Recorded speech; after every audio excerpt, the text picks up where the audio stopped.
Friend, कशा आहात? मस्त आहात का? Good morning. कशा आहात? बरं आहात का? आज ह्या मम्मीनं ह्या बाळासाठी माझी शाळा बुडवली. कसं करू आता? मी शाळेत कधी जाणार, कधी शिकणार शाळा? आता मला दुसरा एक भाऊ येणार आहे आता, आणि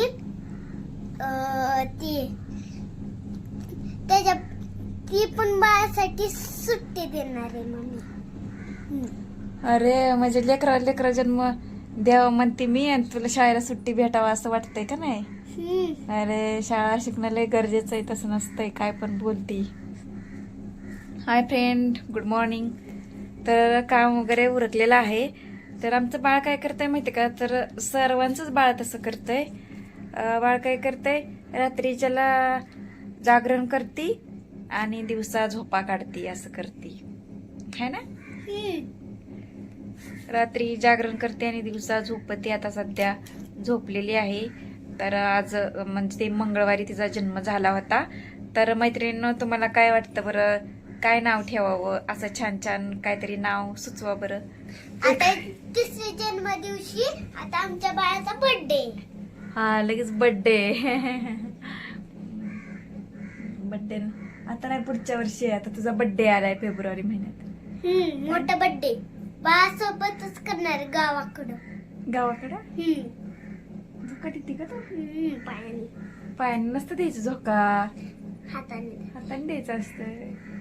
तेवढी बी आमची जेवढी नाही. आता 12 वाजले बघा. सगळी कामं मी माझ्या हाताने करते. बहीण काही येत नाही आमची कामाला. आता असं वाटतंय ना, म्हणजे पहिले दिवस आठवले, पहिल्या प्रेग्नेन्सी डिलिव्हरीच्या टायमाचे दिवस.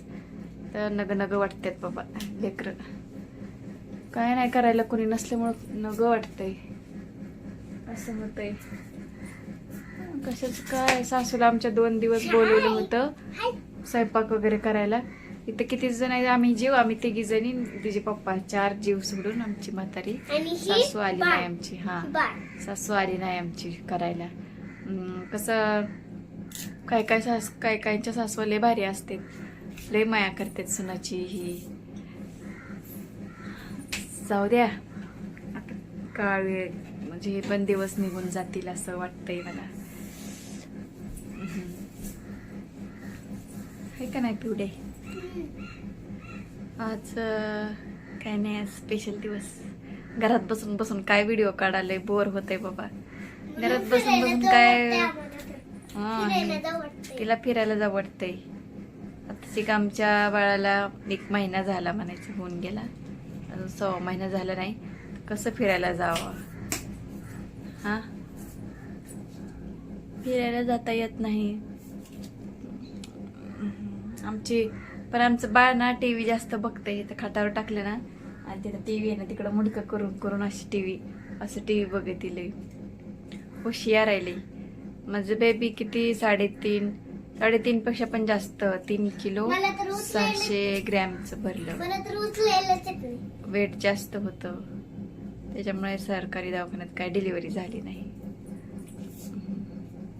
तसं तर देवाजवळ आम्ही कधी म्हणलं पण नव्हतं की मला हेच पाहिजे तेच पाहिजे. काय पण असं देवा पण चांगलं दे म्हटलं होतं, मुलगा दे असं म्हटलं बी नव्हतं. कारण बाकीच्यांनी, गल्लीतल्या महिलांनी, आपलं काही नसतं, गल्लीतल्या महिलांनी एवढी प्रार्थना केली होती समोरच्या महादेवाला की बाबा हिला मुलगा होऊ दे करायला कोणी नाही म्हणून. असं म्हणजे जवळीकता आहे सगळ्या लोकांची. म्हटलं आपण मग मीच ठेवले त्या सोनाला ताईचं द्यायचं, बसना घेतलं होतं साबण. हा, देवण्याचा. मग काय विषय होता आपला, सगळ्या लोकांनी, आपल्या जवळच्या लोकांनी प्रार्थना केल्यावर मुलगा होऊ दे. मग आपण करायची गरज नाही. असं वाटतंय की मग आपल्याला काय पाहिजे ते देवाला चांगलंच माहिती, देतो असं वाटतंय. पण देवाला तर मागूनही देत नाही, न मागून पण देत नाही. त्याच्यामुळे गपचिप बसले मी. तर मागून पण देत नाही आणि न मागून बी देत नाही. आता मी मागितलं नव्हतं की मुलगा होऊ दे म्हणून असं, पण बाहेरच्या लोकांनी मागितलं होतं. असं झालं, मागून बी देत नाही, न मागून बी देत नाही.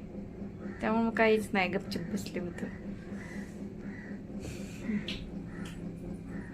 पिवडीच्या आमच्या शाळाला बुल्लीकडे 1 महिना काय झालं, 1 महिना झाला शाळा बुडली. हो आहे ना. पाणी आलंय वाटतंय. आलंय ना पाणी. आलंय. जी आई जन्मही देऊ शकते. आता एक पहिल्या मुलीला तर जन्म दिलाय आणि मी एकटीने सांभाळले त्यावेळेस पण. जी आई जन्मही देऊ शकते आणि ती पालू पण शकते, सांभाळू पण शकते. नाही पाहिजे कोणाचा हे आधार. मला किती अपेक्षा होती काही लोकांकडनं जवळच्या, की बाबा मला येतील मदतीला माझ्या डिलिव्हरीच्या टायमाला. असं ऐन टायमाला नका काय येणार कशाच्या टायमाला, पण कमीत कमी त्या टायमिंगला तरी येतील असं वाटत होतं. पण नाही आले. जवळजवळचे सुद्धा, किती जवळजवळ घर असताना सुद्धा नाही आले मदतीला डिलिव्हरीच्या टायमिंगला. असं खूप म्हणजे हार्ड आणि अवघड कंडिशन होती. तर आता आमची पिऊ इथं ऊस खाते. आता तिचा दात एक हालायला लागलाय. आणि आमची छोटासा बेबी खाटालाच बांधलाय. जो का चप्पल सगळं कर का. आता शाळेत मॅडमनी पाठवा म्हणून तिला फोन केला होता. तुम्ही डब्याची काळजी नाही, डब्याची काळजी करू नका तुम्ही, डबा मी बनवून आणते वाटल्यास, पण पिऊला शाळेत पाठवा असं मॅडमनी फोन केला होता. तर डब्याचाच विषय नसतो, कारण इथं मी बाकीची कामं जरी करत असले, धुणं भांडी जर किंवा बाळाला उन्हात टाकत असले ना, तरी पण बघा ना एका व्यक्तीची गरज असते ना. इथं किती मी स्वयंपाक करत असते, एवढ्या मोठ्या जणांचा स्वयंपाक करायचा, मग बाळा जर कोणतरी बसायला पाहिजे, किंवा मी काही आंघोळीला गेले तर मग इथं झोका द्यायला कोणी नसतं, मग झोका तर द्यायला लागतंच माणूस एखादं.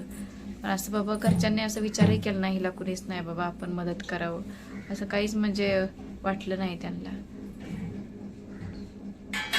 कसं वाटत नाही, कसं म्हणजे त्यांना झोपू वाटतं, खाऊ पिऊ वाटतं, काय माहिती. एवढं बाबा पोराची दोन लेकरं येते, पोराची बायको आहे, पोरगा आहे, असं काहीच वाटत नाही. दाखवते मी एखाद्या पाठीमागच्या व्हिडिओमध्ये माझी सासू मी दाखवली. पाठीमागच्या व्हिडिओमध्ये आम्ही जास्त करून मी तिकडं जात बी नाही ह्याच कारणामुळे, सासूमुळं, सासऱ्यामुळं चांगली वागणूक देत नाहीत. आता तर मग आता आम्हाला मुली झाल्यात म्हणल्यावर तर कसं पण बोलतात. मग तिला म्हणलं, सासूला म्हणलं, आमची बहीण म्हणली पोरगी जन्मली, मग आता नाव काय ठेवायचं. तर सासू म्हणते आमची येडी म्हणून नाव ठेवू, येडी असं म्हणतात का. जे काय बोलते ना मी तेवढं सगळं खरं आहे. नाहीतर आज माझी सासू दिसली असती ना माझ्या इथं बाळत पण करायला आली असती. मग जेवढं खरं आहे तेवढं मी शेअर करते तुमच्या संग. खोटं ह्यातलं 1% नाही, सगळं खरं असतं. येडी नाव ठेव असं कोणी म्हणतं का. जन्मली तवाच तर म्हणती येडी नाव ठेव, येडी नाव ठेव असं. त्यावेळेस मग मला खूप दुःख वाटलं, अक्षरशः रडायला येत होतं त्यावेळेस बाबा. आणि पहिल्यापासूनच म्हणजे तिला तसं तर मी आवडत बी नाही, पहिल्यापासूनच म्हणजे मला मुली असल्यामुळे मग ती जवळ बी करत नाही. कसंही बोलती, पुरीला बी म्हणते गुखा असं तसं, काय बी म्हणते. मोठ्या पुरीला बी आमच्या काय बी बोलती, जवळ तक करतच नाही. त्याच्यामुळे मी जात नाही, बोलत नाही म्हणून चांगलं. सदा कदा टोचून बोलायचं असं म्हणायचं, काही येत नाही हिला म्हणायचं असं बोलते. आणि ज्यांना मुलं आहेत ना, हे आमचं सोनं आहे, हे आमचं सोनं आहे असं म्हणायचं. मात्र ते काय त्यांचं नाव काय घेऊन बोलत नाही, कारण तेही माझे व्हिडिओ बघत असतात. हे कुणाचं आणलंय तो गोळ्यात ग माझ्या, कशाला दिलं, खाल्लंच नाही. नसतात खायच्या, राहू दे ठेवून टाक.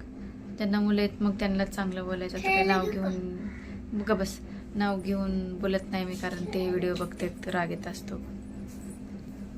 ठीक आहे.